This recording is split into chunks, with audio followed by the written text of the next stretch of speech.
In the last video, I talked about this idea of mind stuff and our who-ness and our personhood and all of that encompassing the human aspect of the word human being, or the phrase human being rather. And then on the other hand, we have the whatness of what we are, that amness, that I amness, that beingness, I'm having an experienceness, all of that. And so, yes, it's super cool to contemplate that, but it's better to, I think, experience it and embody it and see, and start to gain self-awareness around our mind stuff and also explore that underlying whatness of what we are. But then beyond that, you can try to integrate these and have that beautiful whatness shining through your mind stuff. And so when I conceptualize this and draw it, I'll draw mind stuff as these squiggles and they're moving, and so the arrows show that. But I'll also draw them with different intensities as far as strokes and going over and clouding, because our whatness, our amness is always there. It's always bright. It's the one thing, one aspect that is just constant. So although I'm a person now and I'm 51 years old and I'm Jessica Jake, maybe a decade ago I was Jessica Sabansky and I showed up very differently.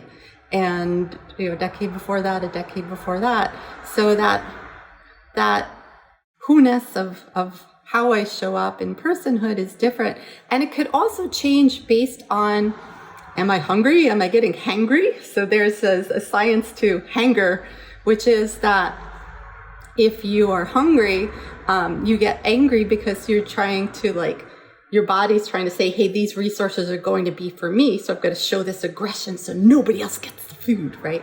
So we notice that, and we notice that we don't just have this one mind or mono mind, that there's a multiplicity of mind in there. There's a cast of characters. There's teamwork makes the dream work, or there's some kind of shenanigans going on. And so that's also super cool to start to notice as you're gaining that self-awareness, seeing those inner parts working together.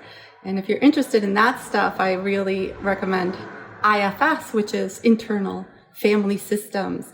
And it really helps us then to see why we could say, or part of us could say, I'm going to do X, Y, Z, and then another part gets in the way. Or why part of us wants to be with someone and another part of us knows that's not a good idea, and we have this war. And there's a great quote, a mind at war with itself knows not eternal peace, right? So trying to not banish the parts or have one part pitted against another, but try to get this inner harmony, this inner teamwork makes the dream work, and embrace this multiplicity of mind rather than a mono mind. And so IFS is a science-backed model that's been around since the 1980s. And it's really helped me versus having one part that's like, no, we have to do this regimen. I'm checking boxes and I'm so good at keeping my word. If you're familiar with Gretchen Rubin's work, she wrote a book called The Four Tendencies, and it talks about our tendencies to meet the obligations, be it internal or external. And so I'm what's called an upholder, which means I'll meet the expectations that others put on me, and I'll meet the expectations that I put on myself. And I'm really good at telling myself what I have to do and checking those boxes. But that's just one part of me, right? And then there's other parts then that are suppressed because that one part is like, nope, you gotta check this box and go and do.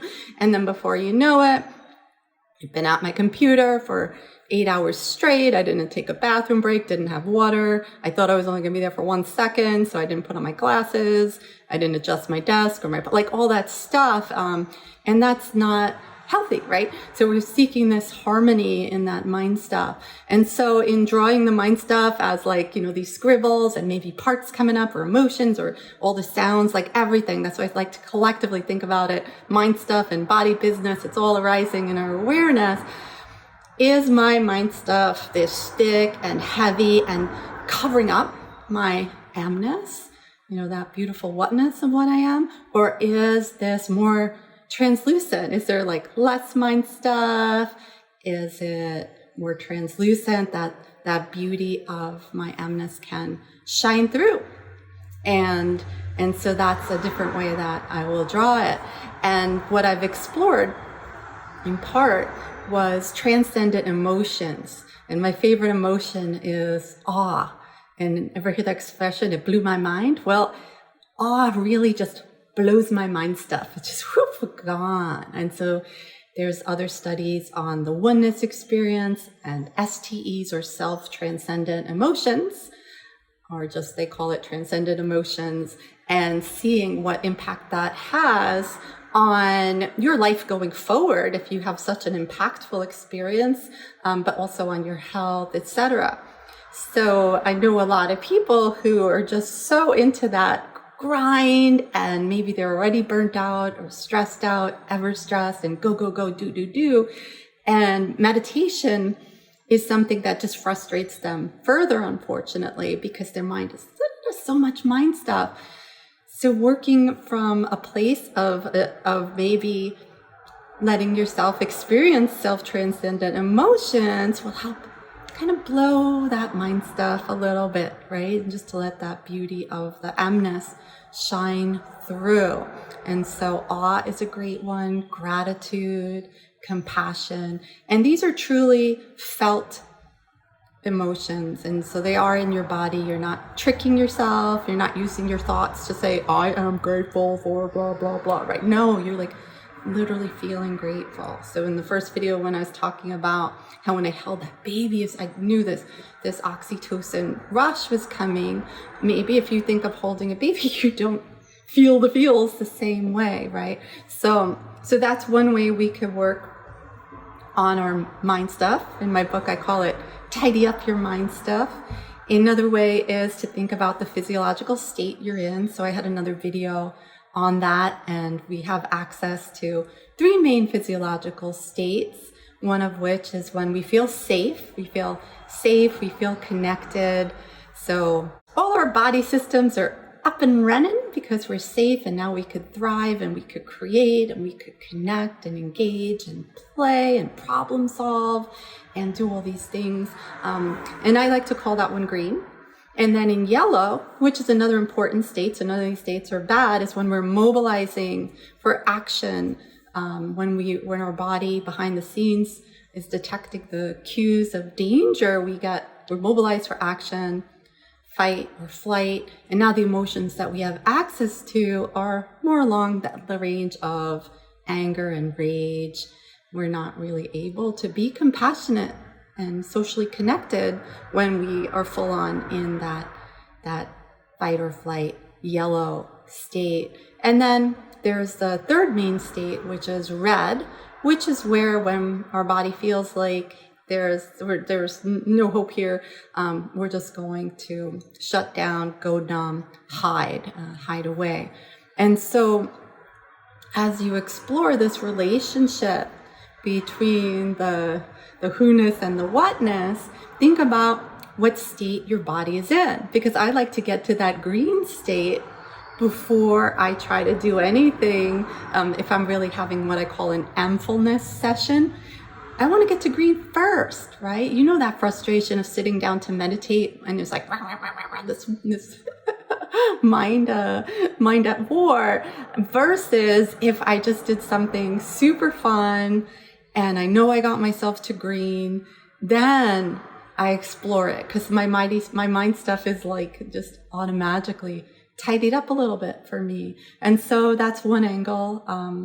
Actually, that might be 2 angles, right? Exposing yourself to those emotions that are self-transcendent makes your mind stuff a little bit more translucent, as well as blowing some stuff out of the way for a bit there.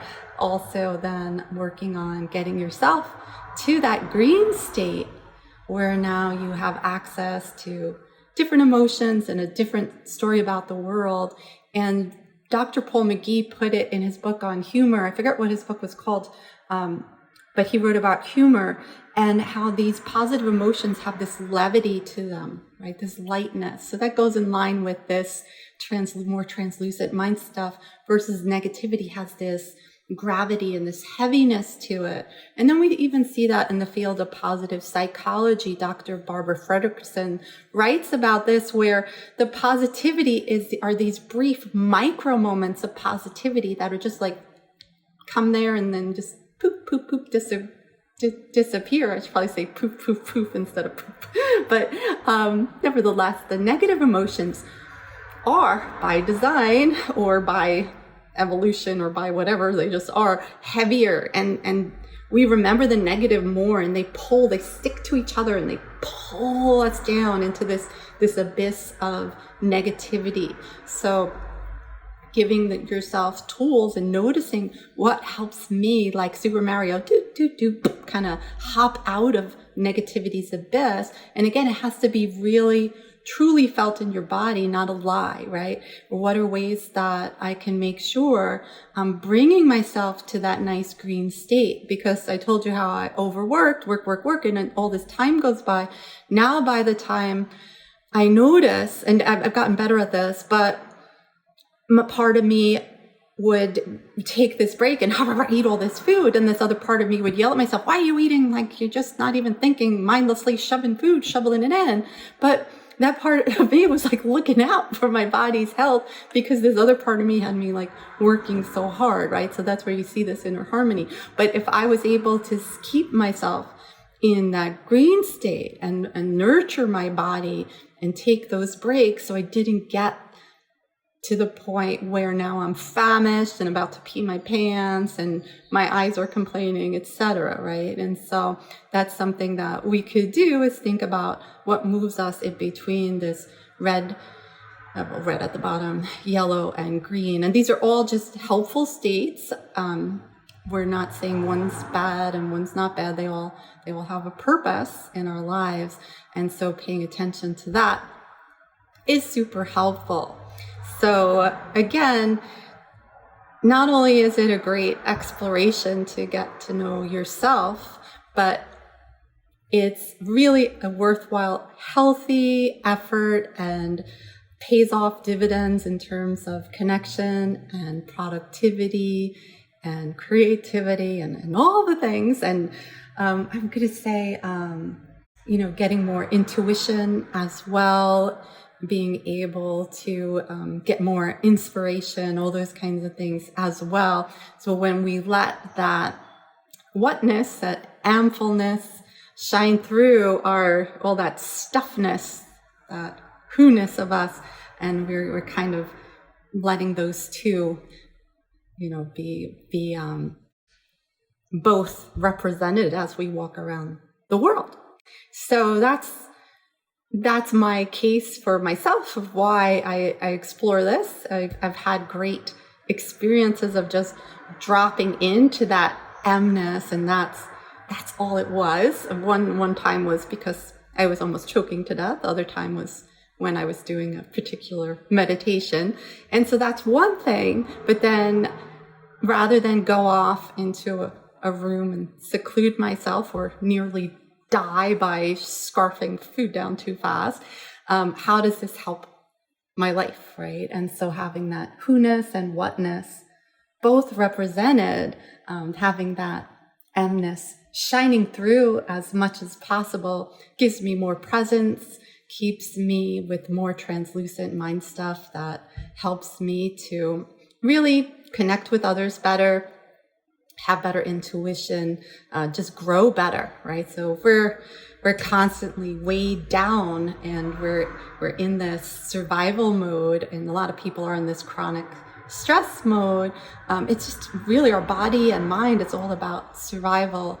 And if we could work to get ourselves up to that nice green state, and there's many ways you could do this, then we could actually thrive and connect and grow and just better ourselves as people, as that beautiful, glorious whatness. We're already fundamentally perfect. That's just the most foundational aspect of us that's already perfect. And then we're showing up here in these bodies as humans and trying to do our best and grow, right? To be an expression of love and joy and grow and just, play, right? So there you go. There's my reasoning for why I'm talking about this stuff in the first place. Again, if you have any insights, ways of explaining things that you found helpful, experiences, etc., feel free to chime in. All right, take good care.